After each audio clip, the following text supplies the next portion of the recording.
Hello students. जैसे आपको पता है कि आपका जो T2 का सिलेबस है, ठीक है, उसमें आपके जो चैप्टर हैं, नंबर 1 इज ग्रेविटेशन, ठीक है, एंड जो आपका नंबर 2 रहेगा वो है आपका sound, and number 3 is work and energy. ठीक है। ये 3 चैप्टर जो है ये आपके T2 के सिलेबस में है। तो सॉरी, आज हम अपना स्टार्ट करेंगे ग्रेविटेशन। ओके।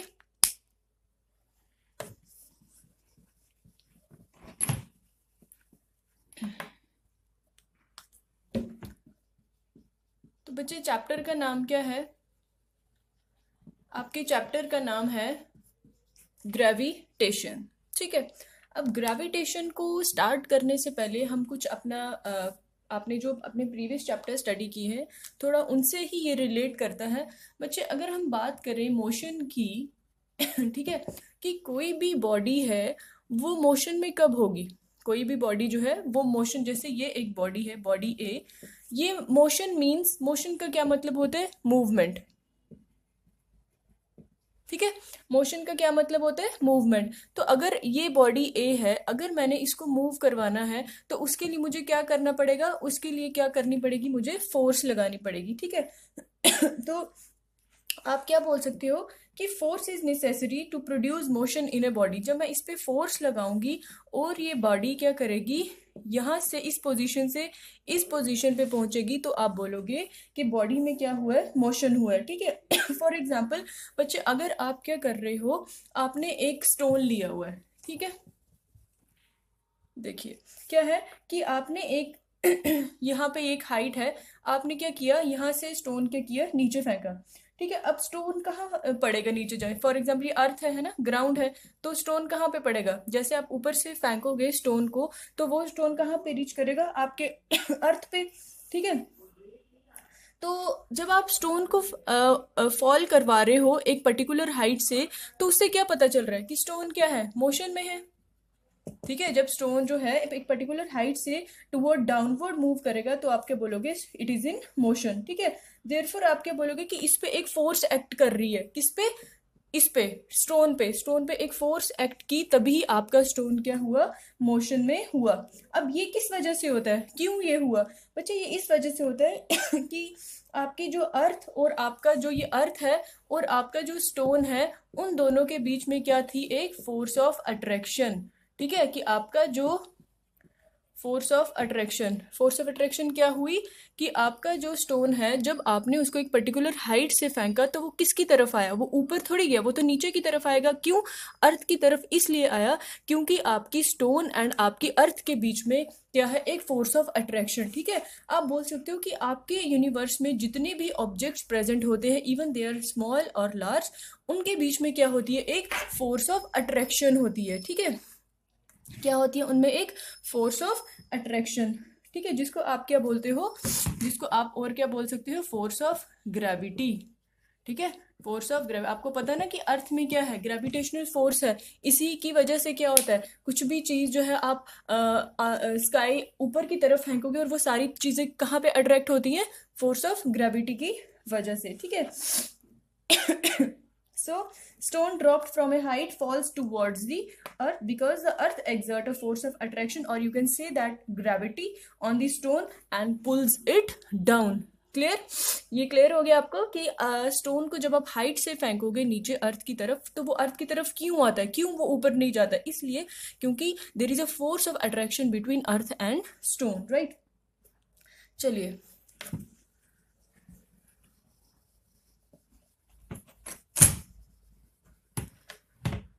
अब बच्चे नेक्स्ट क्या है आपका कि जो आपके एक इंग्लिश साइंटिस्ट थे जिनका क्या नाम था?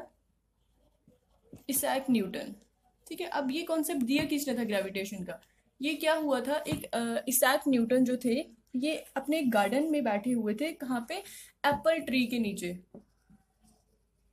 Under an apple tree. ठीक है, क्या हुआ था कि जो इसैक न्यूटन साइंटिस्ट थे, उन्होंने क्या किया, वो एक बार अपने एक गार्डन में थे, किसके नीचे बैठे थे, एक एप्पल ट्री के नीचे बैठे हुए थे। तो जैसे वो बैठे हुए थे, उन्होंने देखा कि एक एप्पल जो है, ठीक है, उन्होंने क्या देखा कि एप्पल जो है वो उनके ऊपर गिरता है। ठीक है क्या देखा कि एप्पल जो है वो उनके ऊपर गिरता है। तो उन्होंने देखा कि उन्होंने कहा कि ये एप्पल जो है वो अर्थ की तरफ ही क्यों गिरा, है ना। वो नीचे बैठे, उन्होंने देखा कि एप्पल जो वो नीचे गिरता है टुवर्ड्स दी अर्थ। उन्होंने यही चीज के ऊपर सोचना स्टार्ट किया, उन्होंने इसी चीज को आगे किया कि ये एप्पल जो है वो नीचे क्यों गिरा। फिर उन्होंने ये पता लगाया कि एप्पल जो है वो अर्थ टुवर्ड्स अर्थ इसलिए फॉल डाउन हुआ because there exert a force of attraction between on the apple. Okay, there is a force of attraction on the apple in the downward direction. जैसे मैंने आपको पहले भी बताया कि आपकी अर्थ, फॉर एग्जाम्पल, अब यहाँ पे क्या है, अर्थ और एप्पल के बीच में क्या है, एक फोर्स ऑफ अट्रैक्शन थी। इसी फोर्स ऑफ अट्रैक्शन की वजह से आपका एप्पल जो है वो नीचे गिरा था। ठीक है, तो यही जो फोर्स ऑफ अट्रैक्शन जो आपके अर्थ में प्रेजेंट होती है उसको क्या बोलते हो, ग्रेविटी। ठीक है, हम जो चलते हैं ना, वो किस वजह से चलते हैं। जैसे आपने देखा होगा जो एस्ट्रोनॉट जाते हैं मून पे, तो वो उनके लिए पॉसिबल नहीं होता वॉक करना वहां पे। क्यों? क्योंकि वहां पे ग्रेविटी तो होती ही नहीं है ना, वहां पे ग्रेविटी नहीं है। इसीलिए क्या होता है, अर्थ में ग्रेविटी होने की वजह से हम कहाँ पे पॉसिबल है हमारे लिए चलना, अर्थ पे। ठीक है, तो अर्थ में कौन सी फोर्स ऑफ अट्रैक्शन प्रेजेंट होती है, उसको बोलते हो आप ग्रेविटी। ठीक है, सिमिलरली अगर हम बात करें कि एक लीफ है, ठीक है, एक पत्ता जो है जब वो किसी प्लांट से नीचे गिरता है, वो किसकी वजह से गिरता है, due to the gravity of earth. जब वो झड़ते हैं तो वो कहाँ नीचे गिर जाता है, तो वो किसकी वजह से होता है, आपका due to the gravity of earth, right. तो बच्चे, in fact the earth attracts all the objects toward the centre. जैसे ये अर्थ है ना, तो जितने भी ऑब्जेक्ट्स होंगे वो उनको अपनी तरफ क्या करती है, सेंटर पे क्या करती है, उनको अट्रैक्ट करती है। ठीक है, अर्थ क्या करती है, अट्रैक्ट करती है सभी ऑब्जेक्ट्स को towards the centre. So the force with which the earth pulls the object towards it, उसको क्या बोलते हैं, ग्रेविटेशनल फोर्स ऑफ अट्रैक्शन। ठीक है, क्या लिखेंगे, इसका लिखेंगे कि द फोर्स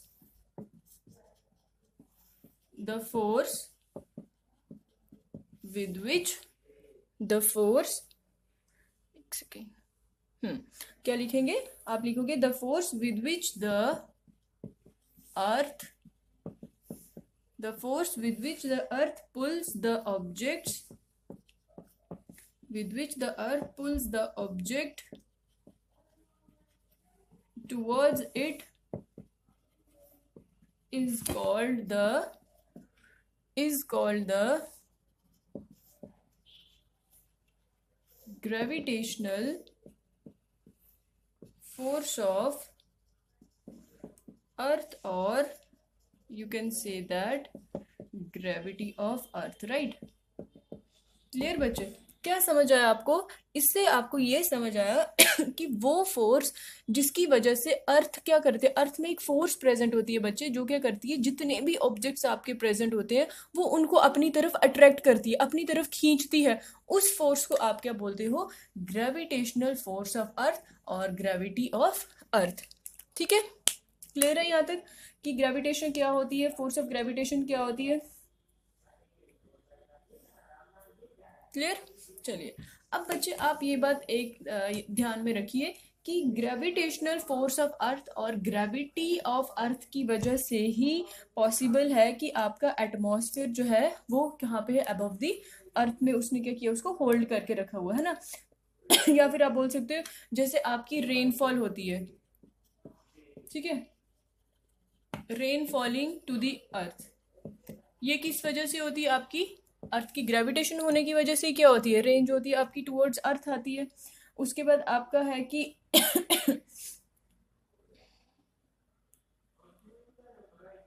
ठीक है, कि हम जो ग्राउंड पे चल पाते हैं, है ना, हम जो जमीन पे रहते हैं या चल पाते हैं, वो किसकी वजह से पॉसिबल है, आपकी फोर्स ऑफ ग्रेविटी की वजह से, राइट। अब नेक्स्ट है आपका every object in the universe attract every other object, कि आपके यूनिवर्स में जितने भी ऑब्जेक्ट्स हैं वो क्या करते हैं, एक दूसरे को अट्रैक्ट करते हैं।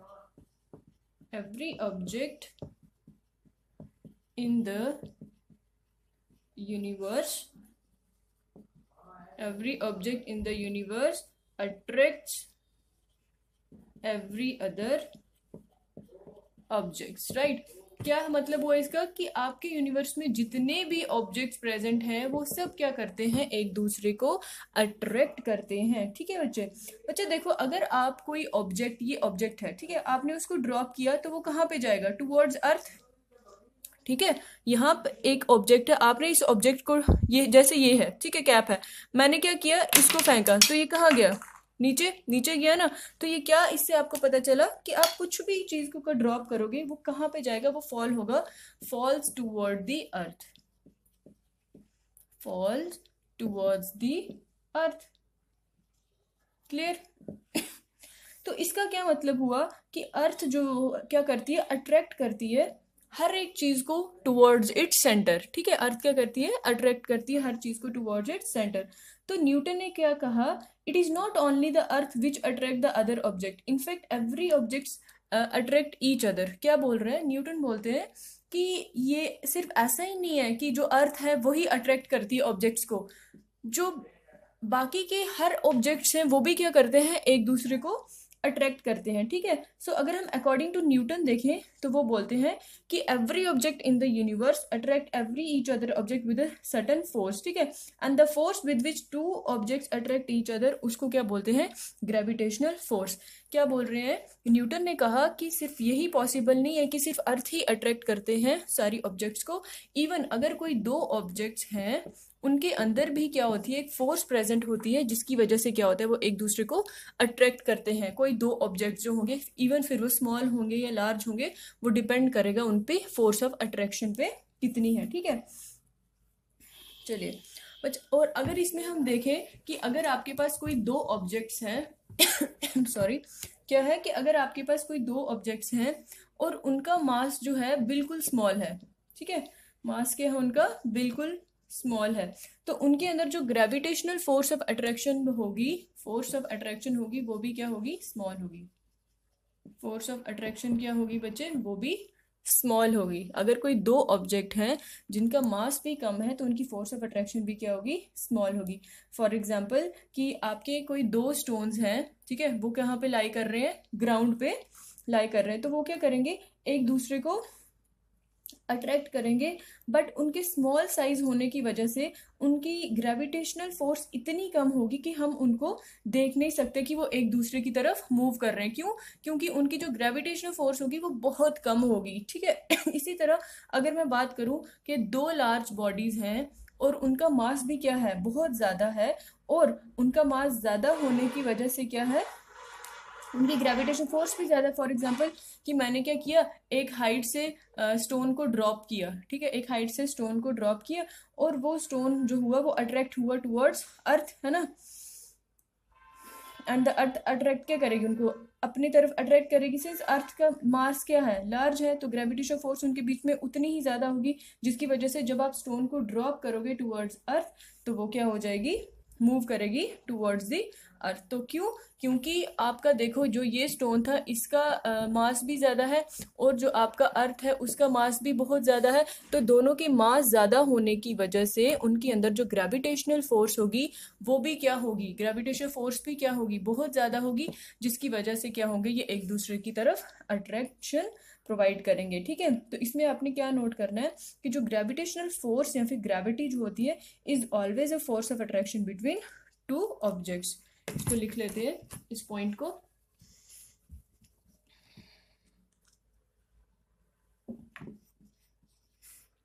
ये पॉइंट आप नोट करोगे, gravitational force, or you can say that gravity is always a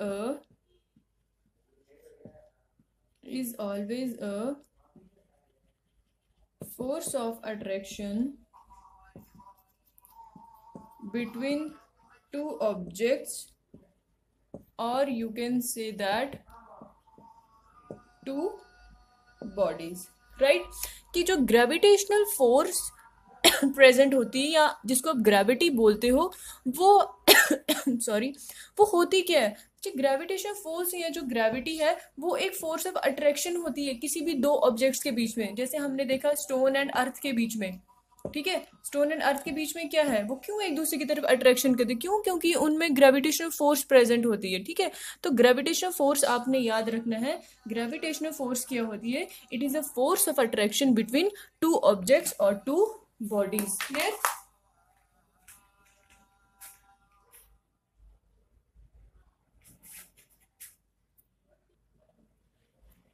clear है बच्चे यहाँ तक ग्रेविटेशनल फोर्स? ठीक है, अब नेक्स्ट देखते हैं अपना यूनिवर्सल लॉ ऑफ ग्रेविटेशन।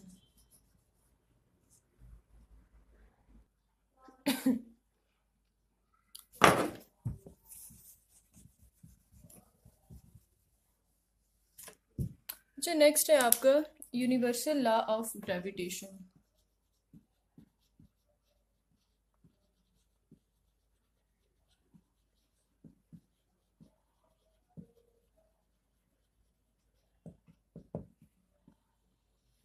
क्या है आपका नेक्स्ट टॉपिक? नेक्स्ट है टॉपिक है आपका universal law of gravitation. Okay, अब यूनिवर्सल लॉ ऑफ ग्रेविटेशन में क्या है,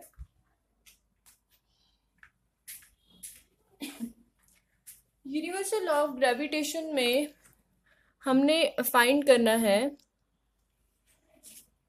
अपना force of gravitation, force of attraction की वैल्यू और ग्रेविटेशन फोर्स की वैल्यू। उसके लिए क्या हुआ बच्चे, सबसे पहले आप देखिए जो यूनिवर्सल लॉ ऑफ ग्रेविटेशन है वो दिया किसने, वो आपको दिया, हमें दिया न्यूटन ने। ठीक है, जो इसाक न्यूटन थे जिन्होंने ग्रेविटेशन का कॉन्सेप्ट दिया था, तो उन्होंने इसका कॉन्सेप्ट दिया था यूनिवर्सल लॉ ऑफ ग्रेविटेशन में। इसको आप न्यूटन्स लॉ ऑफ ग्रेविटेशन भी कहते हो। ठीक है, इसको क्या कहते हैं, न्यूटन्स लॉ ऑफ ग्रेविटेशन, क्योंकि हमें ये ग्रेविटेशन का कॉन्सेप्ट किसने दिया था, न्यूटन ने। सॉरी, तो इसीलिए इसको न्यूटन्स लॉ ऑफ ग्रेविटेशन भी कहते हैं। अब बच्चे देखिए, according to the universal law of gravitation के अकॉर्डिंग क्या बोलते हैं कि हर एक बॉडी जो आपकी यूनिवर्स में प्रेजेंट होती है वो क्या करती है, एक दूसरे को अट्रैक्ट करती है, उनमें एक फोर्स प्रेजेंट होती है। ठीक है, फॉर एग्जाम्पल ये दो बॉडीज हैं राइट यूनिवर्स में, तो ये दो बॉडीज क्या कर रही हैं, एक दूसरे को अट्रैक्ट कर रही हैं। क्यों? क्योंकि इनमें एक फोर्स प्रेजेंट होती है जो किसके प्रोपोर्शनल में होती है, जो डायरेक्टली प्रोपोर्शनल होती है आपके product of the masses and inversely proportional होती है square of the distance between them. ठीक है, चलिए अब देखते हैं इसको।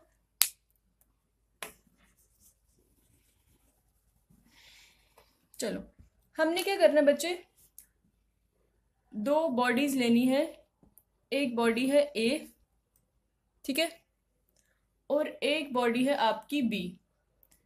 फर्स्ट बॉडी जो ए है उसका मास है m1 और सेकंड बॉडी है बी जिसका मास है आपका m2।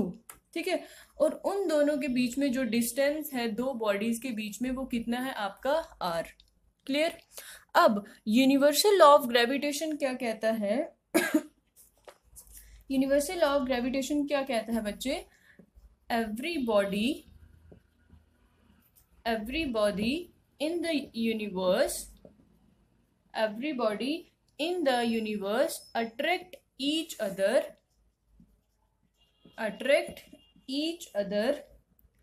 body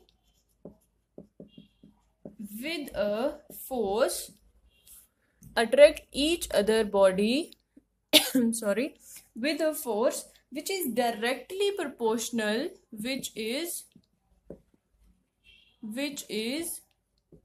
directly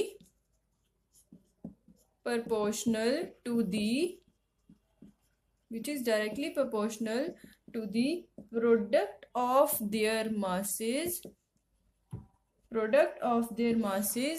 and inversely proportional to the square of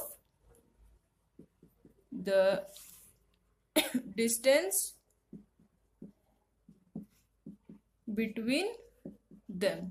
ठीक है, अब बच्चे आपको इसे क्या समझ आया, कि यूनिवर्सल लॉ ऑफ ग्रेविटेशन क्या कहता है कि कोई भी आपकी बॉडी जो यूनिवर्स में प्रेजेंट होती है वो एक दूसरे को अट्रैक्ट करती है एक पर्टिकुलर फोर्स से, ठीक है।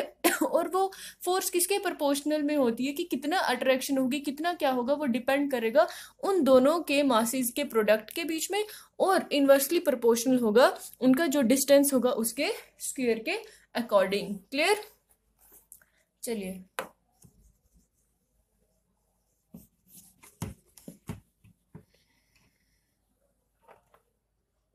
अब देखिए इसमें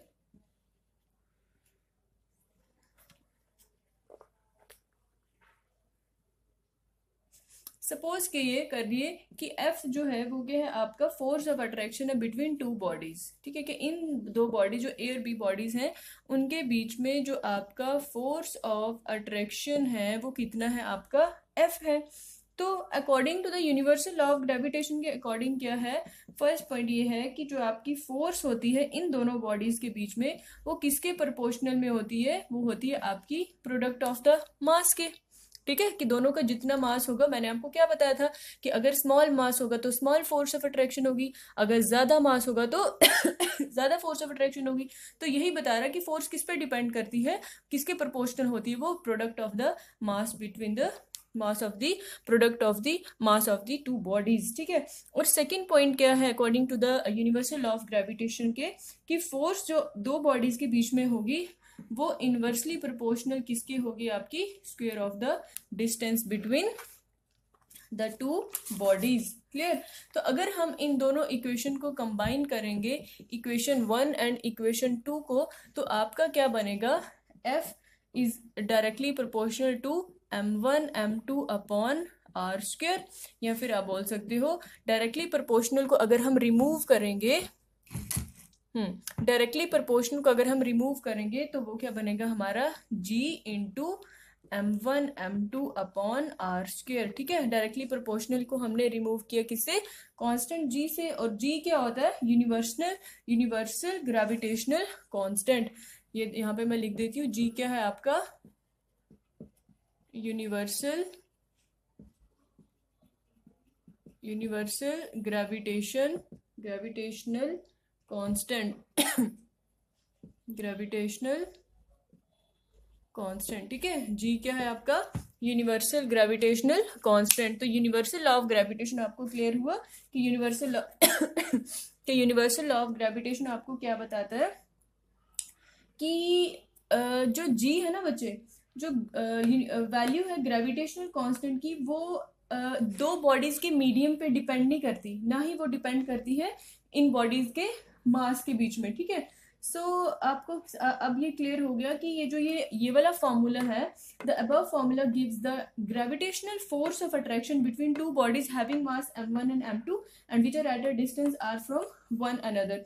तो बच्चे आप इस फॉर्मूले को यूनिवर्स में कहीं भी अप्लाई कर सकते हो, ठीक है। ये मैथमेटिकल एक्सप्रेशन है, किसके लिए, किसका मैथमेटिकल एक्सप्रेशन है, ये आपका यूनिवर्सल लॉ ऑफ ग्रेविटेशन का मैथमेटिक एक्सप्रेशन है। क्लियर? तो बच्चे आप इससे ये भी क्लियर कर सकते हो, आपको पता है कि ग्रेविटेशनल फोर्स दो बॉडीज के बीच में क्या होती है, इनवर्सली प्रोपोर्शनल होती है। तो अगर आप डबल करोगे डिस्टेंस को तो ये 1/4 हो जाएगी, है ना। इसको डबल करोगे तो ये क्या 1/4 हो जाएगी, इसको अगर हाफ करोगे तो ये 4 टाइम हो जाएगी। क्यों? क्योंकि ये इनवर्सली है और वो स्क्वायर में है, तो उसका डबल होगा तो 1/4 हो जाएगी, हाफ करोगे तो 4 टाइम्स हो जाएगी। क्लियर? तो बच्चे यही न्यूटन्स लॉ ऑफ ग्रेविटेशन को हम क्या बोलते हैं, यूनिवर्सल लॉ ऑफ ग्रेविटेशन। और इसको आप एप्लीकेबल कर सकते हो सभी बॉडीज पे जिनका मास इवन स्मॉल होगा या लार्ज होगा, ठीक है। जैसे स्टार्स, प्लैनेट या सैटेलाइट्स, इन सब में अगर आपने फोर्स ऑफ ये ग्रेविटेशन निकालनी होगी तो हम इसी से उसको फाइंड आउट कर सकते हैं। क्लियर? तो यही था बच्चे आपका क्या, universal law of gravitation. Clear? तो इसी के बेस पे अगर हम एक न्यूमेरिकल देखें, चलिए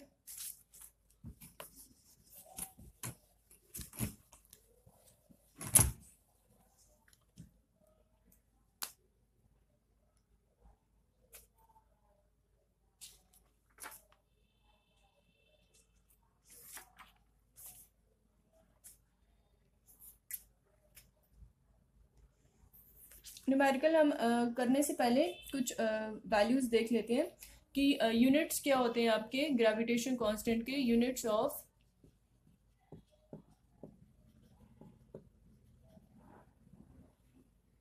यूनिट्स ऑफ ग्रेविटेशनल कांस्टेंट। अब ग्रेविटेशनल कांस्टेंट को हम किससे डिनोट करते हैं? जी से। क्लियर? ग्रेविटेशनल कांस्टेंट को हम किससे डिनोट करते हैं? जी से। तो अब इसका यूनिट निकालते हैं। आपको पता है कि ग्रेविटेशनल कांस्टेंट कहाँ पे होता है? F is equal to G into M1 into M2 divided by R square. ठीक है, ये क्या है आपका? ये है आपका ग्रेविटेशनल कांस्टेंट जी। सो अगर हमें यहाँ से जी निकालना होगा तो F के अपॉन में आ जाएगा M1 M2, ऊपर आ जाएगा आपका are square upon M1 into M2। तो ये क्या आएगा? आपकी G की वैल्यू आ जाएगी।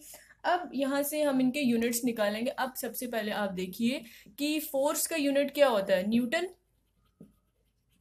इंटू, ठीक है, फोर्स का यूनिट क्या होगा? न्यूटन। तो आपका जो आर डिस्टेंस है, डिस्टेंस का यूनिट क्या होता है आपका? मीटर। ठीक है, डिस्टेंस का यूनिट क्या होगा? मीटर। एंड जो आपके मास है M1 M2 उनका यूनिट क्या होगा? किलोग्राम। क्लियर? मास का यूनिट क्या हो जाएगा बच्चे? आपका किलोग्राम। जब मास का यूनिट आपका किलोग्राम हो जाएगा तो आपका जो ऐसा यूनिट बनेगा ग्रेविटेशनल कांस्टेंट का, वो क्या बनेगा? वो बनेगा आपका न्यूटन। अब ये आर है ना, एक आर होगा तो मीटर, अब आर स्क्वायर है तो मीटर स्क्वायर। तो ये बनेगा आपका newton metre square upon KG square. ठीक है, newton metre square upon KG square. तो ये क्या बन गया बच्चे? आपका फॉर्मूला बन गया किसका? सॉरी, यूनिट बन गया आपका ग्रेविटेशनल कांस्टेंट का। ग्रेविटेशनल कांस्टेंट का यूनिट आपने कैसे निकाला? आपको पता है कि जो फोर्स ऑफ अट्रैक्शन है F, जो है ग्रेविटेशनल फोर्स ऑफ अट्रैक्शन, वो किसके इक्वल होती है? वो होती है F is equal to G into M1 into M2 upon R square. ठीक है, तो अब हमने यहाँ से यूनिट निकाला है ग्रेविटेशनल कांस्टेंट का। तो ग्रेविटेशनल कांस्टेंट जी को यहाँ रखो, F यहाँ पे है, M1 M2 इसके बिलो में कर दो एंड डिनोमिनेटर में कर दो, और आर स्क्वायर को उसके न्यूमरेटर में कर दो। तो अब यहाँ से आप क्या वैल्यू निकालोगे? इनके यूनिट्स निकालोगे, तो इसके यूनिट अपने आप आपके फाइंड आउट हो जाएंगे, है ना। तो यहाँ से आपने देखा कि फोर्स का यूनिट है आपका न्यूटन, आर क्या है आपका? डिस्टेंस, उसका यूनिट है मीटर, तो आर स्क्वायर हो गया metre square. M1 into M2 क्या है? मास है, तो ये बन जाएगा किलोग्राम स्क्वायर। तो आपका ग्रेविटेशनल कांस्टेंट का यूनिट आ जाएगा newton metre square upon KG square. Right, ये क्या था आपका इसका यूनिट। सो नेक्स्ट है आपका वैल्यू ऑफ ग्रेविटेशनल कांस्टेंट, की जो जी की पर्टिकुलर वैल्यू रहती है वो क्या है?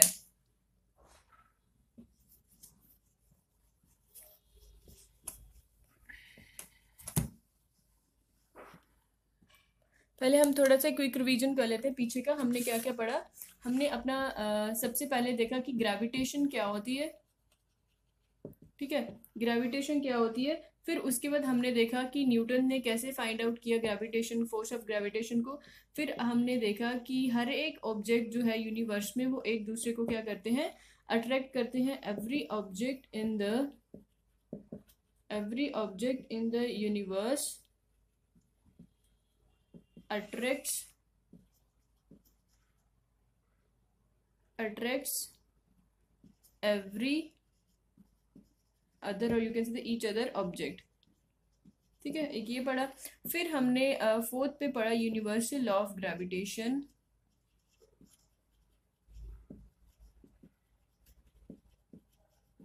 ठीक है, फोर्थ हमने क्या पढ़ा? फोर्थ हमने पढ़ा यूनिवर्सल लॉ ऑफ ग्रेविटेशन। फिर उसके बाद हमने क्या पढ़ा? यूनिट्स ऑफ ग्रेविटेशनल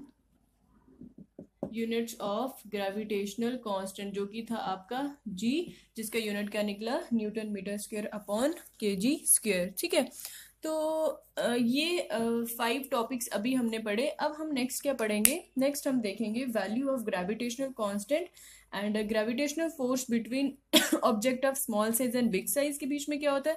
फिर उनके हम कुछ न्यूमेरिकल्स देखते हैं। ठीक है, न्यूमेरिकल्स देखने के बाद फिर हम देखेंगे कि जो ग्रेविटेशनल फोर्स है वो आपके सोलर सिस्टम जो है एक पूरा, उनको कैसे एक साथ होल्ड करके रखती है। ठीक है, तो चलिए नेक्स्ट देखते हैं।